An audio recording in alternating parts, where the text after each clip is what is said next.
In the sun-filled kitchen, I turned on the coffee maker with practiced ease. It was 7 in the morning. The aroma of coffee beans wafted through the quiet morning air. On the marble countertop sat the lunch box I had prepared the night before. "Daniel, are you up?" I heard footsteps coming down the stairs, and my 12-year-old son appeared, wearing his glasses. His brown hair was tousled from sleep, but he was properly dressed in his Greenwich Middle School uniform. Around his neck hung the key to the science lab, a quiet source of pride for my son, who excelled in the science club. "Good morning, Mom." "Good morning. Go fix your hair a bit." While gently patting my son's head, I continued preparing breakfast. I put an organic bagel in the toaster and took out the cream cheese. The refrigerator held fresh blueberries I'd bought at Whole Foods yesterday. "Do you have science club after school today?" As I placed the bagel that had popped out of the toaster onto a plate, Daniel's eyes lit up. "Yes. We're doing a new experiment today. The teacher is bringing in a special electron microscope. It's perfect for our project." There was excitement in my son's voice. His pure curiosity about science might come from his father. That thought made me sigh softly. In the backyard visible through the kitchen window, the small experiment table Michael had built still stood. It's been 2 years since my divorce from Michael. His work-centered lifestyle gradually created a rift between us. Late-night overtime, emergency weekend meetings, phones ringing even during vacations. His responsibilities as a project manager at a Stanford tech company were the center of his life. Before we knew it, we were living under the same roof but keeping our distance like strangers.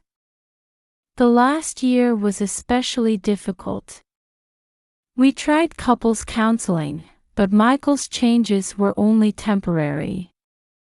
Eventually, as the nights of waiting to hear his BMW pull into the driveway increased, our relationship cooled beyond repair. 6 months after beginning our separation, we proceeded with divorce negotiations through our respective lawyers. Fortunately, we reached an agreement smoothly regarding joint custody. Daniel would spend weekdays with me and alternate weekends with Michael.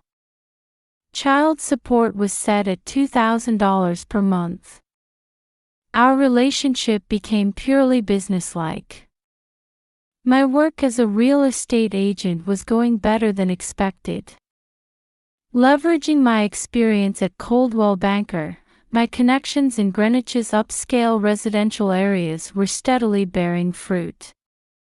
My business degree from the University of Connecticut was finally proving its worth. Our new house is a 15-minute walk from school, in one of the most reputable areas of this quiet residential neighborhood. It's also close to Pure Barre Yoga Studio, which has become my sanctuary of peace. However, recently, a new worry had begun to take root. I'd heard that Michael was considering remarriage. The woman was Linda Green, a 35-year-old successful marketing consultant. According to an acquaintance from First Congregational Church, she had previously received a warning for minor stalking behavior. "Dad, are you really going to marry Linda?" Last Sunday, when Daniel returned from an outing with his father, there was anxiety in his voice. I had felt a slight unease about her, who would appear with perfect makeup and a Louis Vuitton bag on her shoulder. Behind her perfectly maintained appearance, I sensed something obsessive. especially in the way she looked at Daniel. There was an unusual intensity in her gaze. But for now, let's focus on Daniel's smile in front of me. I had also prepared a special granola bar for him, mindful of his peanut allergy. "Hey Mom, what's for dinner tonight?" "Well, how about we try that new pasta I bought from Trader Joe's?" "Sounds good. I'll help make the salad." Our conversation continues in the morning sunlight streaming into the kitchen. That afternoon, I was doing a final check of real estate contracts. A high-end property deal in Greenwich was approaching completion, and I needed to pay attention to every detail. I hadn't expected Daniel, who usually stayed at science club experimenting until after 5 p.m., to come home suddenly. When the doorbell rang, I initially thought it was a delivery. However, my son's voice that followed was clearly different from usual. "Mom." When I rushed to the door, there stood Daniel, pale-faced. His uniform tie was crooked, and his normally well-worn backpack was sliding off one shoulder. In his trembling hands was a blue envelope. "What's wrong, Daniel? You look pale." I immediately knelt down to meet my son's eye level. Beads of cold sweat had formed on Daniel's forehead. "Mom, someone left this letter in my locker." His voice was slightly trembling. I was scared to open it. The moment I heard those words, my maternal instinct sent out a warning. This wasn't just a prank letter. I could sense it intuitively. "Did you look inside?" Daniel shook his head. "I thought about talking to the teacher, but I was scared. I wanted to show you right away." I led my son to the living room and had him sit on the couch.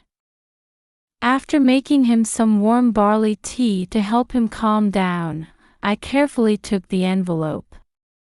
On the surface was Daniel's name, printed as if from a printer. There was no sender listed. My hands trembled slightly as I opened the seal. Inside were a typed letter and several photographs. When I saw the first line, my blood ran cold. "Daniel, I've been watching you." The following text was a detailed record of my son's daily routine. "Leave home at 7:15 a.m. every morning. Navy backpack with a Science Rocks keychain. Science club on Tuesdays and Thursdays. But you missed this Thursday's electron microscope experiment. Sometimes borrow books from the library after school. Last week you borrowed Introduction to Modern Physics. Was it too difficult? Is Saturday time with Dad fun? But it must be awkward with that woman there." And the final line. "I'll take you away from your father. I'll eliminate anyone who gets in our way." The enclosed photographs showed my son at school. Him attending class, walking down the hallway from behind, his profile while eating lunch in the cafeteria. All were surveillance-style photos, blurry and taken from awkward angles. I felt suffocated. My hands shook, and I felt cold sweat running down my back. As I spread the photos on the desk, dots began connecting in my mind. This meticulous writing style, obsessive observation, and the expression, "that woman." There was no time to hesitate. I picked up my smartphone and dialed 911. Before I could hear the operator's voice, I held my son tightly. "It's okay, Daniel. Mom will protect you." As I said those words, a certainty was growing inside me. The sender of this letter. It must be her. After calling the police, a patrol car arrived shortly. Female Officer Jennifer Morris and male Officer Michael Rodriguez. They carefully examined the evidence and began taking photographs. "This is clearly a threat," Officer Morris said. "Since it happened at school, we'll contact the school immediately. We'll need to check the security camera footage." Officer Rodriguez examined the photos one by one as they were spread on the desk.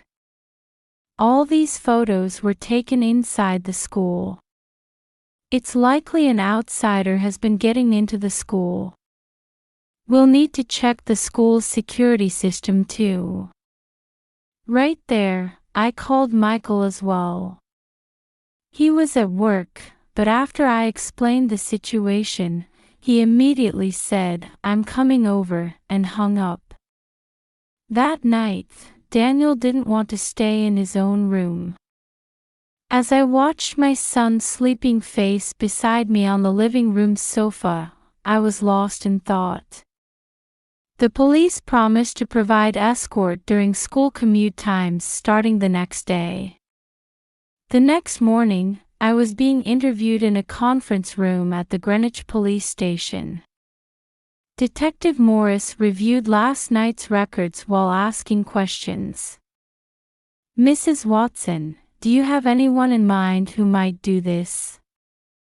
I took a deep breath and chose my words carefully. "It might be my ex-husband's fiancée. A woman named Linda Green." "Why do you think so?" "It's the way the letter is written. The expression, 'that woman,' and the parts about Michael, my ex-husband's time. Plus, she had shown an abnormal interest in my son before." Detective Morris took careful notes and continued her questions. "Specifically, what behavior concerned you?" "She would excessively comment on my son's photos on social media, try to go out alone with him. Recently, she suddenly appeared at my son's science club presentation and was filming it. I heard she was warned by the faculty." In another room, a child psychologist was talking with Daniel. "My son is strong. But thinking about the impact this situation might have on his heart makes my chest tighten." That afternoon, the school's security camera footage arrived at the police. While reviewing the past week's footage, they made a discovery. On Tuesdays and Thursdays when science club was held, there was someone suspiciously wandering the hallway near the library. Though the blonde hair was hidden under a hat and sunglasses covered their face, the posture was familiar. "This is definitely Linda." Michael's voice trembled as he watched the footage. "I can't believe she would go this far." That night, when we returned home, there was a new envelope in the mailbox. This time a bright red one. Inside were photos of me and Daniel leaving the house in the morning. Even with police escort, we were being watched. On the back of the photos, words were written in red pen. "So you called the police. Not smart. Now you'll have less time together as parent and child." Late that night, Daniel's cell phone received a call from an unknown number. The police immediately attempted to trace it, but it was from a disposable phone. The situation grew more serious by the day. Linda's Instagram account suddenly began posting photos of Daniel's school life, with captions like, "My precious son." The posts were immediately deleted, but screenshots were saved as evidence. Michael was deeply shaken. "I met Linda 6 months ago. At first, I thought she was a wonderful woman. Capable at work, cultured. But recently, she started acting strange bit by bit." He resolved to break off the engagement. However, this led to a new development. Linda suddenly began appearing at Michael's workplace. She would tell his colleagues, "We're getting married," and leave homemade lunches on Michael's desk. Even when rejected, these actions continued almost daily, forcing the company to strengthen their security measures. And the decisive incident occurred a week later. When I was heading to the parking lot after shopping, someone suddenly approached from behind. When I turned around, there stood Linda. Under her perfect makeup, her eyes were unnaturally fixed. "It's all your fault.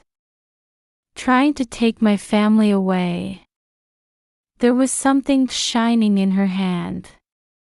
I instinctively used my cart as a shield and called loudly for help. Fortunately, a security guard nearby quickly rushed over, and Linda was restrained. What fell from her hand was scissors. Following this incident, the police launched a full investigation. A search of Linda's apartment revealed shocking discoveries. Photos of Daniel covering an entire wall. Notes recording our daily family routines. Even detailed plans for her wedding with Michael, all meticulously documented. Furthermore, her past came to light. 3 years ago, she had received warnings for similar stalking behavior in another state. She also had a history of psychiatric treatment. However, she had discontinued treatment and tried to start a new life by moving states. Considering Daniel's safety, we decided to temporarily evacuate. We would stay at my sister Jane's house in Boston. After discussing with the school, they agreed to accommodate online classes. Greenwich police promised 24-hour surveillance. Patrol cars were stationed around our house, and plainclothes officers stood along school routes. The local community took this situation seriously as well. Warm words from neighbors, encouragement from church members. We're feeling the bonds of this town anew these days. Daniel is living strongly. But sometimes he has nightmares at night. Regular sessions with the school counselor have also begun. I can only pray that this situation won't leave deep scars on my son's heart. Michael has changed too. He's reconsidering his work priorities and actively making time for Daniel. The crisis has strengthened our family bonds in unexpected ways. Security camera footage, social media records, and the direct violent act in the parking lot. Evidence was steadily accumulating, and an arrest warrant was just a matter of time. About 2 weeks into our refuge in Boston, we received a call from Greenwich police. We've discovered Linda Green's true identity. There was deep concern in Detective Morris's voice. Her real name was Samantha Green. The age of 35 was also a lie. She was actually 42. The name Linda was borrowed from her sister who had died 10 years ago. She has 3 serious prior incidents. The first incident occurred 8 years ago in Columbus, Ohio.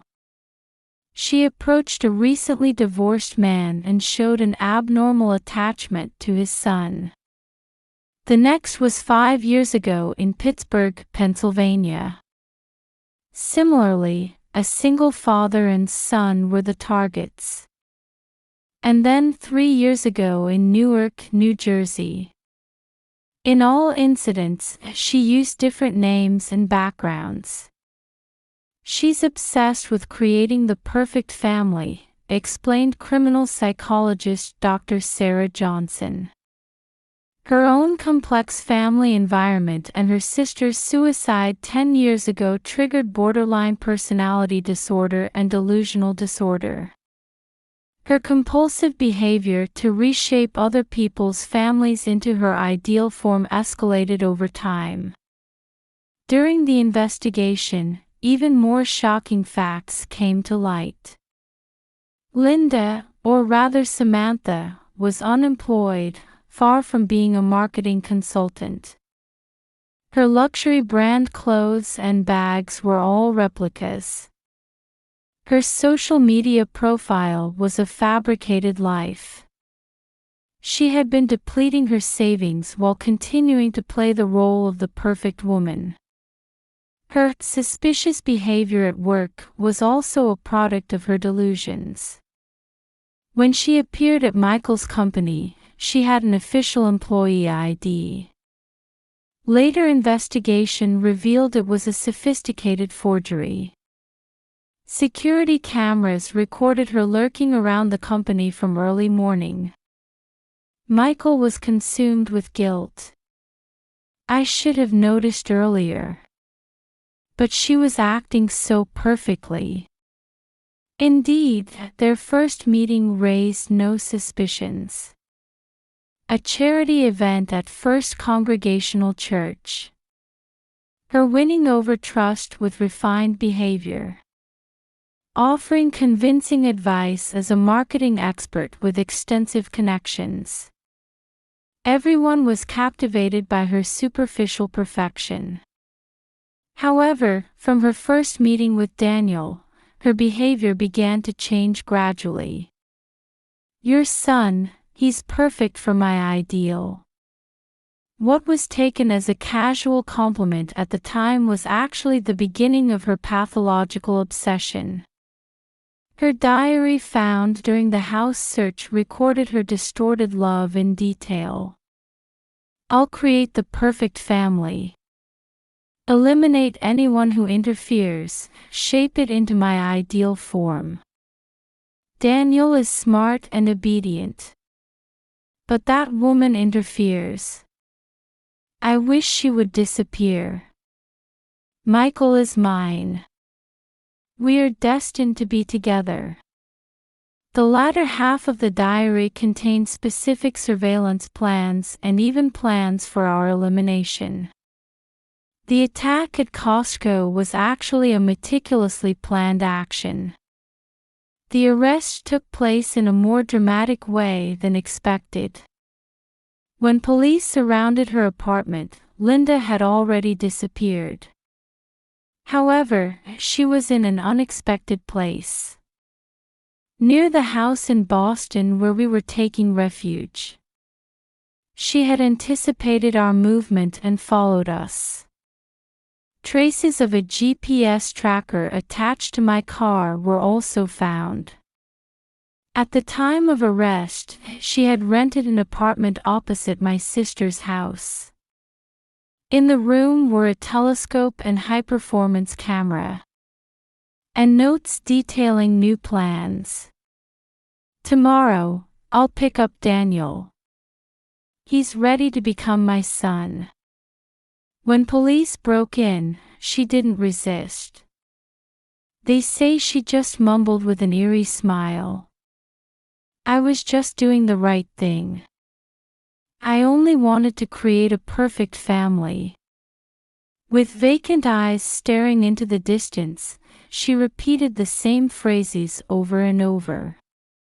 My son, my family, my perfect life. During interrogation, shocking statements were revealed one after another. She had been monitoring Michael and our family for over 6 months. The reason she moved to Greenwich was actually to follow us. She was driven by an abnormal obsession that no preparation was too much to obtain the perfect family. Psychiatric evaluation diagnosed her with severe personality disorder and delusional disorder. The illness triggered by her sister's death 10 years ago had worsened due to discontinued treatment and environmental changes.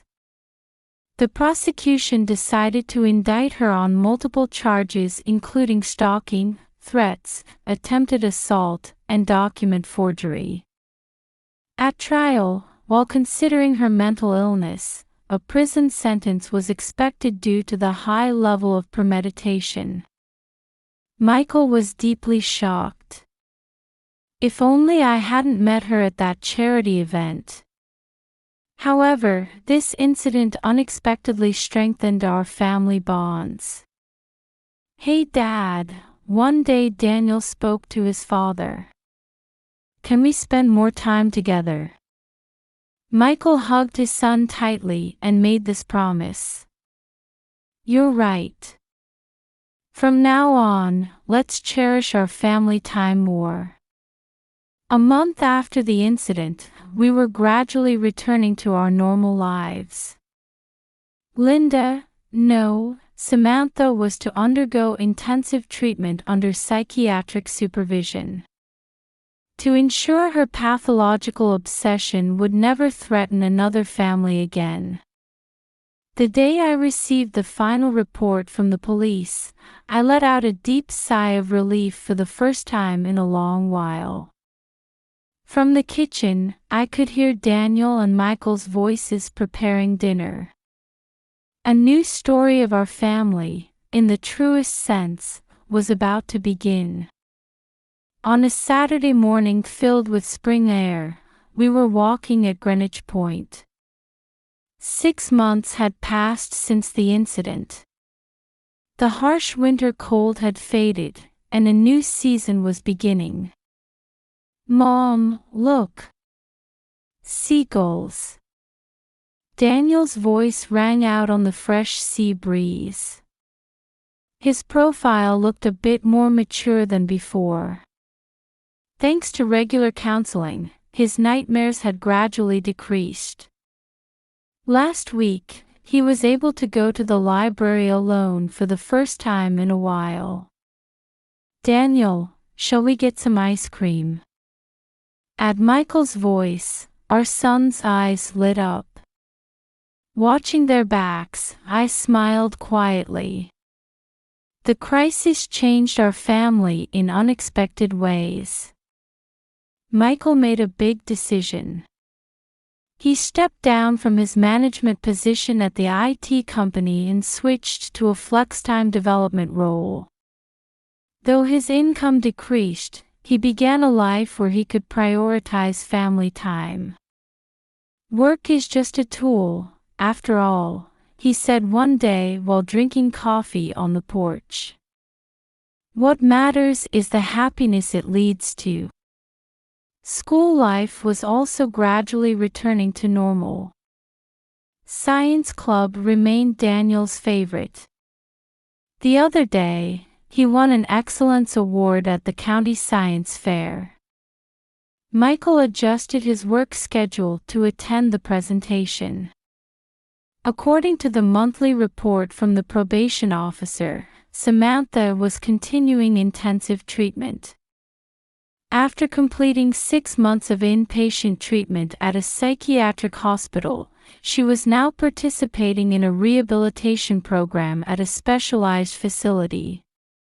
By court order, she would remain under probation for the next 3 years, with restrictions on moving out of Connecticut. "Sometimes I think about her," Daniel said quietly one night. "I was scared, but now I feel a bit sorry for her." In those words, I sensed my son's growth. He had moved beyond fear and hatred to show understanding for others. That's significant emotional progress. At the church support group, we had opportunities to share this experience. Meeting other families who had gone through similar trials and sharing our feelings. New community bonds were forming from this. Maybe there's no such thing as a perfect family, as one mother said during a group session. What matters is being able to love each other despite our imperfections. My real estate work also began to take on new meaning. Not just selling houses, but supporting people's steps into new lives. Especially for families going through divorce, I could now offer advice based on my own experience. Weekend family time has become our new tradition. Sunday mornings, the three of us go shopping at Trader Joe's, then browse the local farmers market. In the evenings, we enjoy barbecues in the backyard or get excited over board games. Every little moment of our daily life feels like a precious treasure. This morning too, I could hear Daniel and Michael's voices preparing breakfast in the kitchen. The smell of pancakes cooking. The aroma of coffee. Laughter. Outside the window, spring sunlight was spilling down. New buds were sprouting on the garden trees, and birds were beginning to build their nests for the season. A new morning was about to begin. Our story, not perfect but filled with genuine love. "Mom, the pancakes are ready." At my son's voice, I stood up with a smile. Coming. Outside, a gentle spring breeze was blowing.